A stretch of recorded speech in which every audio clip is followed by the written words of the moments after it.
ஓ சுவாமிமலையில் எழுந்தருளியிருக்கும் பெருமானே, நான் இவ்வுலகில் மண்ணாசையாலும், அதாவது செல்வத்தின் மீதான ஆசையாலும், பெண்ணாசையாலும், அதாவது இளம் பெண்களை நாடும் அவா உண்டாகும் துன்பங்களில் மூழ்கி வாழ்கிறேன்.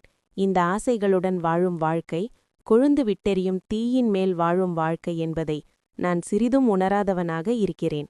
ஒரு பாம்பு தன் வாயால் பிடிக்கப்பட்ட தவளை மரணத்தின் பிடியில் இருந்தும் அந்த இன்பத்தை நாடி துடிக்கும் அறிவைப் போல நானும் இந்த மாயை நிறைந்த உலகில் வரவிருக்கும் துன்பத்தை உணராமல் நிலையற்ற சுகத்தை தேடும் அறியாமை கொண்டவனாக இருக்கிறேன்.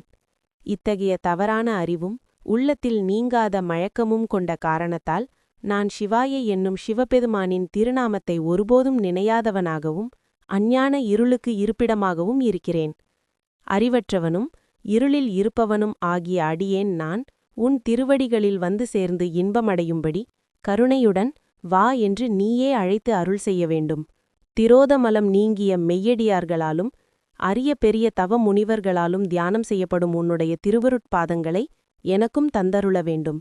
நீங்களோ இளமை மிகுந்ததும் இனியதுமான வனத்தில் ஒளிவீசி உலவும் மயில் வாகனத்தின் மீது ஆனந்தத்துடனும் வீரத்துடனும் ஏறும் வீர கழலணிந்தவர்.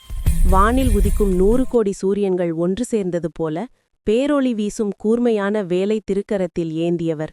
12 மலை போன்ற தோள்களையுடைய ஆறுமுக கடவுளே, சிறந்தவரே, சிவபெருமானின் இளைய குமாரரே, வேடர்கள் குலத்தில் பிறந்த வள்ளிநாயகியின் மீது பேரன்பு கொண்டவரே, தேவேந்திரன், திருமால், பிரம்மா ஆகிய அனைவரும் அன்போடு வணங்கும் சுவாமிமலையில் வீற்றிருக்கும் பெருமானே, எனக்கு அருள் செய்வீராக.